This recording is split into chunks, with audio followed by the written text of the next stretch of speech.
Good morning, everyone. This is the Group 3 presenting Sexual or Gender Self.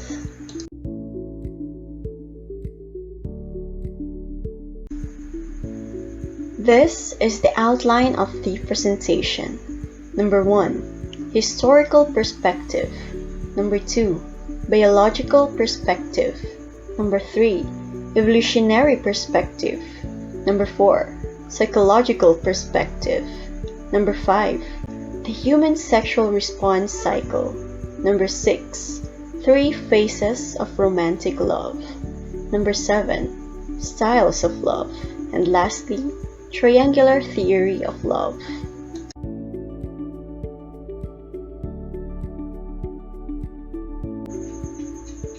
Historical perspective of human sexuality in ancient Greece.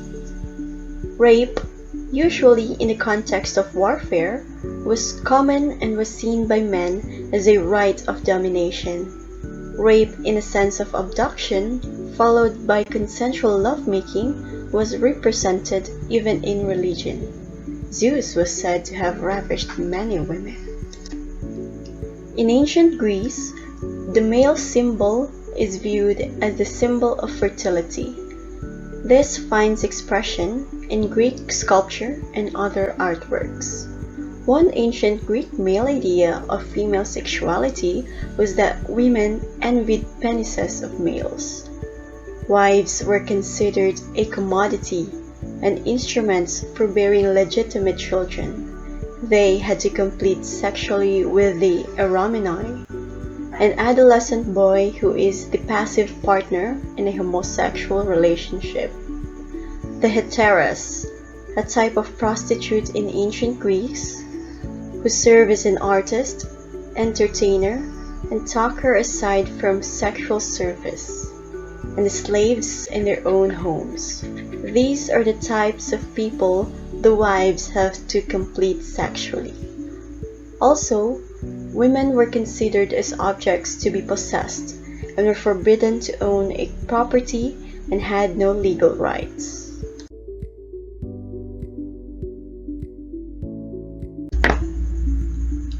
Historical perspective of human sexuality in the Middle Ages.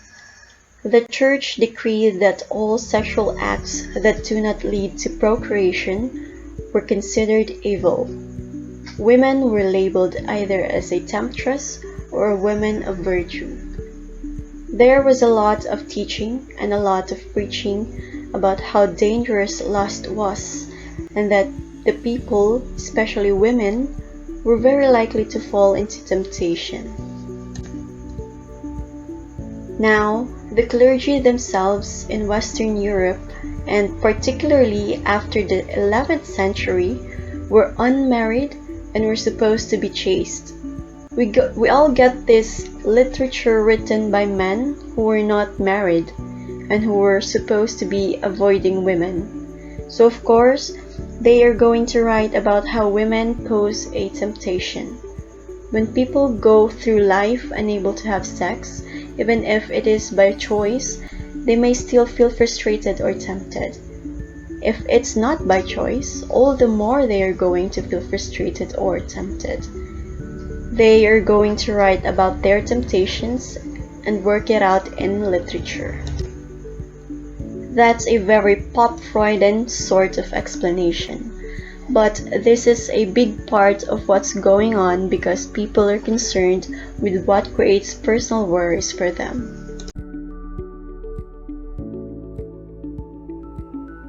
During the 16th century, from 1501 to 1600s, there was a Protestant Reformation followed by protests against the Catholic Church.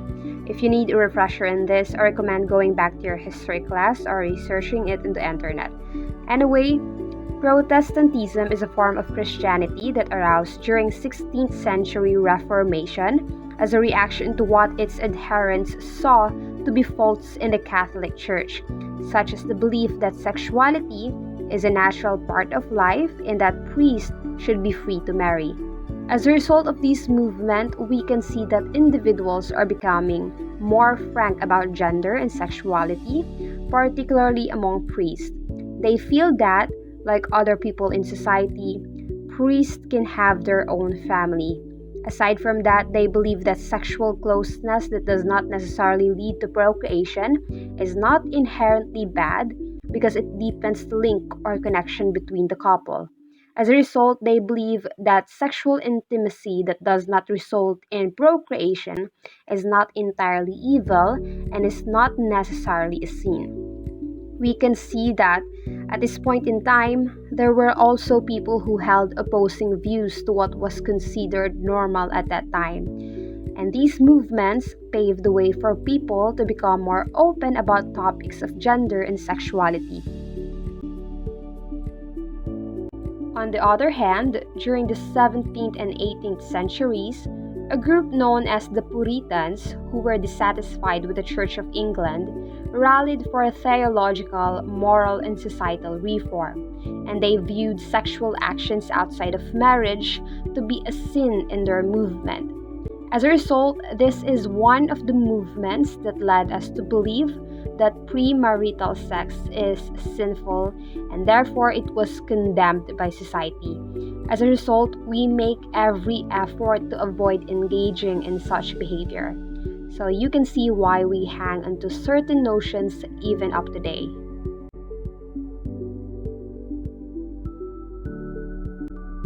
Historical perspective of human sexuality during Victorian era in the year 1837 to 1901. During Victorian era, homosexuality and prostitution were rampant, and because of that, it was considered as a threat to social order, and people who engaged with this was labeled as mentally ill, or sometimes the society had negative opinions about both homosexuality and prostitution. And this was also the time during Victorian era that Freud's psychoanalytic theory became famous, and hence people became more conscious about their sexual drives. However, Freud's theory was not well received by his colleagues, and there were a lot of psychological theories that emerged in response to his theory. Other than that, another highlight from this era is that it was believed that women should not enjoy the sexual intercourse.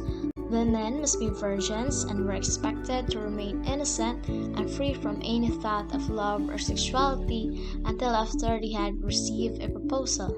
Sexuality and anything in relation to it contradicted the accepted notions of purity and was strictly looked down upon. Masturbation was so demonized that it was considered a mental disorder. Doctors maintained that masturbation caused certain forms of insanity, epilepsy, and hysteria in females. One solution for that was the mutilation of female genitals, or clitoridectomy. Clitoridectomy was performed to cure dysphoria, amenorrhea, sterility, epilepsy, masturbation, and hysterical mania, and various manifestations of insanity. The source of these diseases were thought to be sexual arousal, and by the termination of sexual arousal through a clitoridectomy will cure these diseases. Ejaculating for more than once a month weakens the man. According to late 19th century sexual theory, the male's body was dominated by vital force. In a man, the physical expression of this was semen. This seminal fluid can be secreted, generated, stored up, reabsorbed, or ejaculated at regular intervals. Loss of too much of this liquid weakened man, while reabsorption of it strengthened him.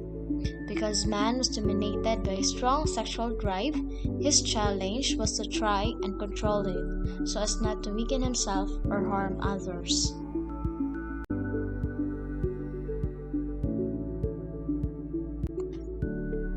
Biological perspective of human sexuality.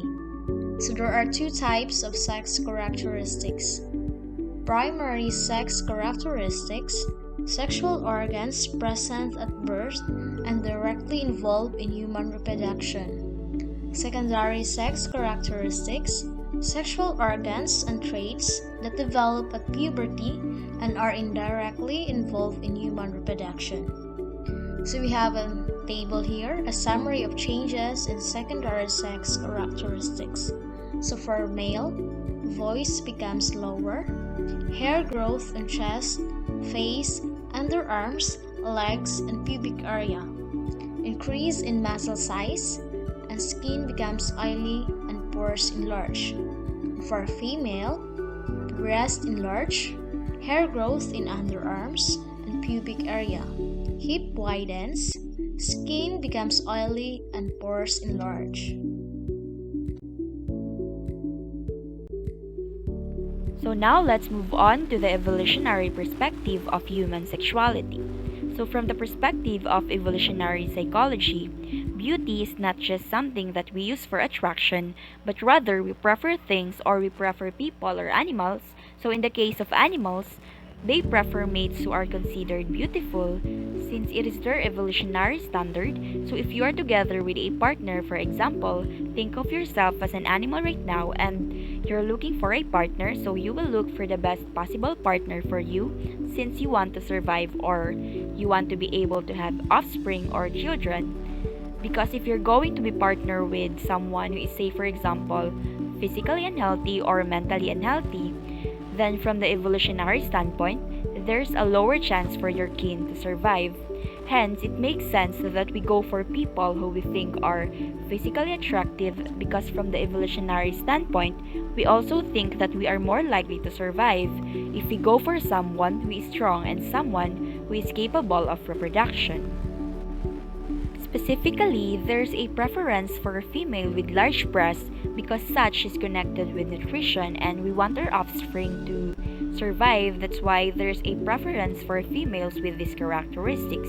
On the other hand, what females are looking for among males are broad shoulders because by instinct, it was believed that if a man has a broad shoulders, then he is also more likely to be physically healthy, hence your kin or your family is more likely to survive during the ancient times.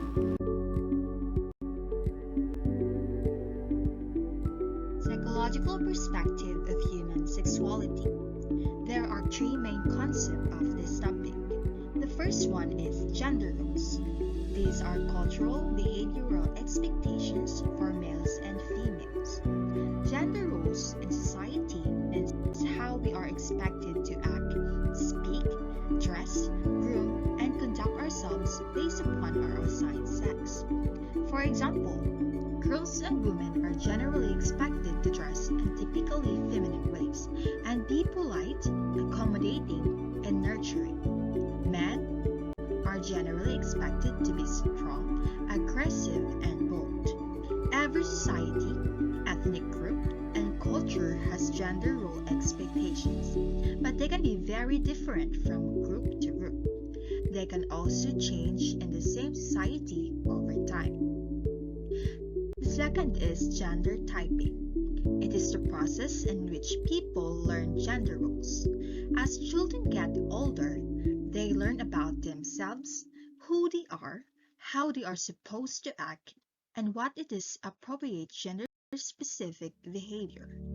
Gender typing is when children acquire these masculine or feminine roles and identify with these roles. There are different degrees to which children exhibit these roles. The last one is gender identity. It is defined as a personal conception of oneself as male or female, or rarely both or neither.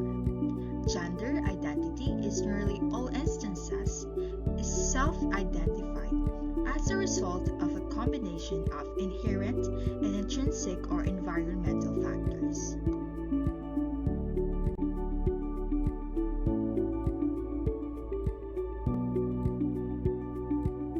Presented here is a diagram that represents the psychological side of human sexuality, which is the gender.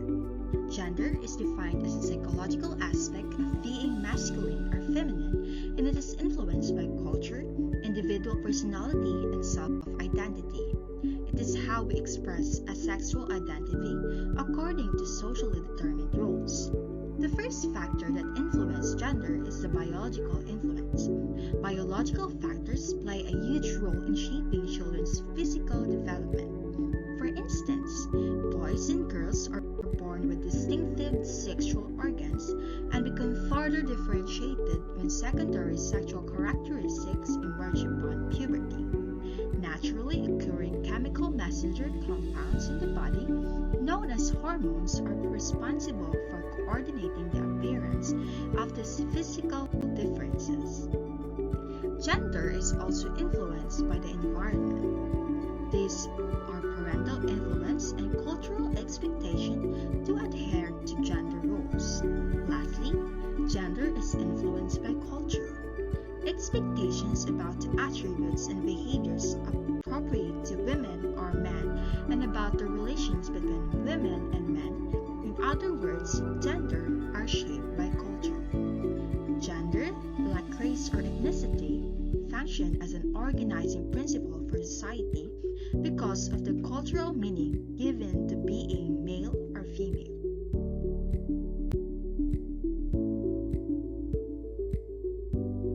Human sexual response cycle.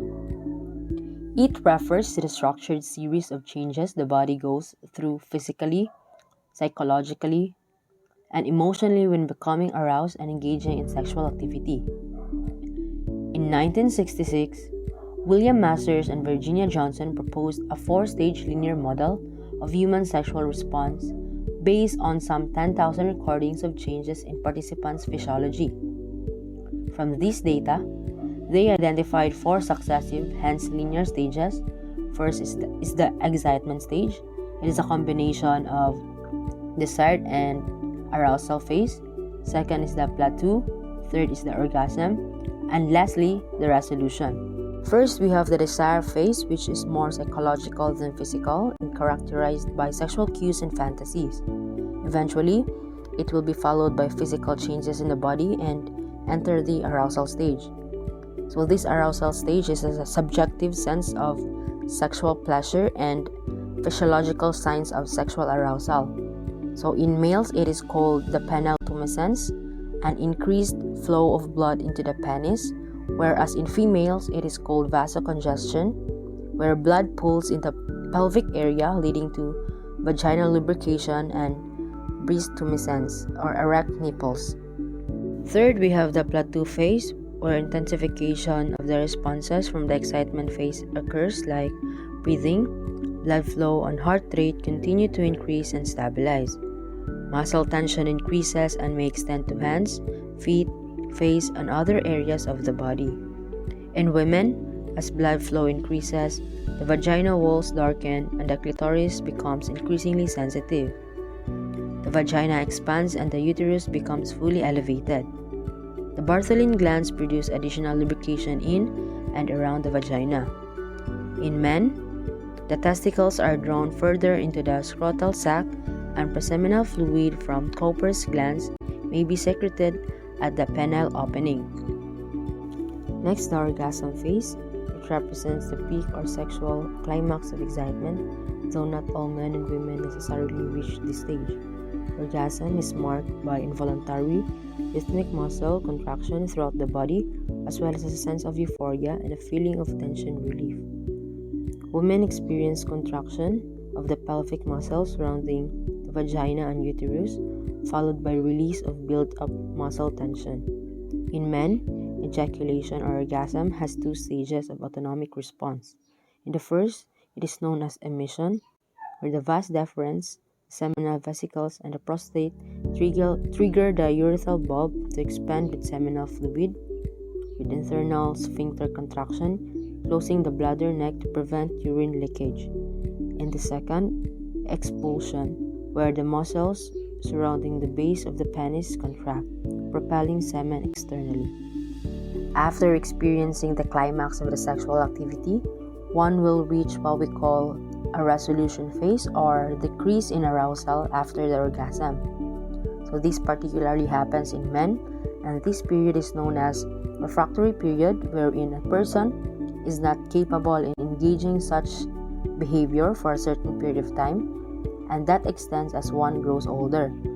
That's why people in later parts of adulthood may have some problems in engaging in sexual behaviors and can be both psychological and biological. Psychological because of anxiety or worry about their performance, are about their masculinity, and biological because there may be problems to begin with. So that's the human sexual response cycle.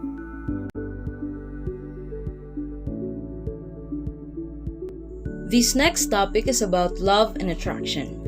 And this talks about the different stages or type of love that a person may display. And let me begin that by talking about this theory by Helen Fisher and her team back in 1998. According to them, there are 3 phases of romantic love, and these are the lust phase, attraction phase, and attachment phase. We begin with the lust phase, the fun-filled and flirting-fueled first stage. Have you ever been in a club and someone makes eye contact with you across a crowded bar? If so, congratulations! That means you have engaged in the age-old flirting ritual, the copulatory gaze.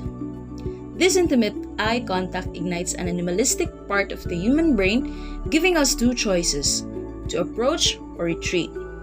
If the feeling is mutual, feel free to approach your new beau. If not, back away slowly. According to them, love begins with an intense craving for sexual contact, which is biologically natural for human beings. But eventually, they learn that their attraction is not limited to sexual contact. Once you make your way through all the flirting and fancying of stage 1, you can now move to stage 2, which is the romantic attraction, or the attraction phase. This is the stage where you are madly in love. Think fireworks, Romeo and Juliet, rose-tinted glasses, butterflies in the tummy kind of love. Your new love is all you can think about and talk about, much to the annoyance of everyone else around you. Stage 3 is the attachment phase. This stage was tested if you will stop in the last phase, or will you stop in the attraction phase, or will you be able to have a more secured relationship or the long-term bond in the attachment phase.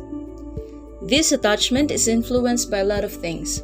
Sometimes you're not just aware that the person you're looking for may be related to your preferences back in your childhood, like someone stood up for you when you're about to be hit by a ball, or someone saved you from being bullied with similar characteristics. We may be looking for habits similar to our parent, to ourselves, to our family member, or even an idol. There are a lot of things influencing our preferences in the attachment phase. We have feelings of security, comfort, and emotional union with this partner.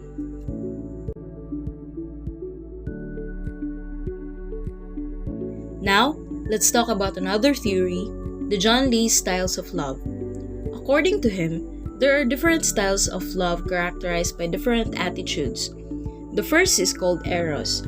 This style typically experiences romantic, fairy tale type love. Physical beauty is important to this love style. Attention is intense and immediate, the head over heels, and the Eros lover feels an urgent drive to deepen the relationship, emotionally and physically. So it is important for partners to make their way through Eros, or the sexual and emotional love, to be able to have a long-term and deeper bond that goes beyond just physical beauty. This is followed by what we call the AGBAY. It is altruistic and selfless. Agapic individuals are giving and caring and are centered on their partner's needs. This is largely a selfless and unconditional love. An agapic partner will love you just as you are, but they will also be appreciative of acts of care and kindness that they receive back from their partner. After that, we have Storge. This is a love-related friendship based on non-sexual affection, and the person experiences love as a gradual and slow process. It is something that takes time. They value companionship, psychological closeness, and trust. Their goals would be commitment, stability, and comfort. We also have what we call ludus. People with a ludic style view love as a game that they are playing to win. Often this can be a multiplayer game. Well, ludic individuals are comfortable with deception and manipulation in their relationships. They tend to be low on commitment and are often emotionally distant. They are also more likely to engage in sexual hookups. We also have this style called mania, and this refers to the obsessive love style. These individuals tend to be emotionally dependent and to need fairly constant reassurance in a relationship. Someone with this love style is likely to experience peaks of joy and troughs of sorrow, depending on the extent in which their partner can accommodate their needs. Because of the possessiveness associated with this style, jealousy can be an issue for these individuals. Another style is called pragma. Practicality rules for this type. Logic is used to determine compatibility and future prospects. This doesn't mean that these individuals use an emotionless approach to their relationships. Rather, they place a high importance on whether a potential mate will be suited to meeting their needs. I hope that knowing these major types of and different types of love allowed you to understand why different people show different types of love to their partner in different behaviors. What about you? How do you express your love? After we have heard the three phases of romantic love, let us now discover Robert Sternberg's triangular theory of love. The triangular theory of love explains the topic of love in an interpersonal relationship. Psychologist Robert Sternberg's theory describes types of love based on three different scales: intimacy, passion, and commitment. It is important to recognize that a relationship based on a single element is less likely to survive than based on two or more. The triangular theory allows for 7 types of love: liking, infatuation, empty, romantic, companionate, fatuous, and consummate love. First, for liking. In this case, is not used in a trivial sense. Sternberg says that this intimate liking characterized true friendships, in which a person feels a bondness, a warmth, a closeness with another but not intense passion or long-term commitment. Second, we have infatuated love. It is often what is felt as love at first sight, but without the intimacy and the commitment components of love, infatuated love may disappear suddenly. We also have empty love. Sometimes, a stronger love deteriorates into empty love, in which the commitment remains, but the intimacy and passion have died. In cultures in which arranged marriage are common, relationships often begin as empty love. Next is romantic love. Romantic lovers are bonded emotionally and physically through passionate arousal. We also have companionate love. This is often found in marriages in which the passion has gone out of the relationship, but a deep affection and commitment remain. Companionate love is generally a personal relation you build with somebody you share your life with, but with no sexual or physical desire. It is stronger than friendship because of the extra element of commitment. The love ideally shared between family members is a form of companionate love, as is the love between deep friends or those who spend a lot of time together in any asexual but friendly relationship. We also have fatuous love. It can be exemplified with a whirlwind courtship and marriage in which a commitment is motivated largely by passion without the stabilizing influence of intimacy. And lastly, we have consummate love. It is the complete form of love, representing the ideal relationship toward which many people strive, but which apparently few achieve. Sternberg cautions that maintaining a consummate love may be harder than achieving it. He stresses the importance of translating the components of love into action. Without expression, he warns, even the greatest of loves can die. Consummate love may not be permanent. For example, if passion is lost over time, it may change into companionate love. The balance among Sternberg's 3 aspects of love is likely to shift through the course of a relationship. A strong dose of all 3 components found in consummate love typifies for many of us an ideal relationship. However, time alone does not cause intimacy, passion, and commitment to occur and grow.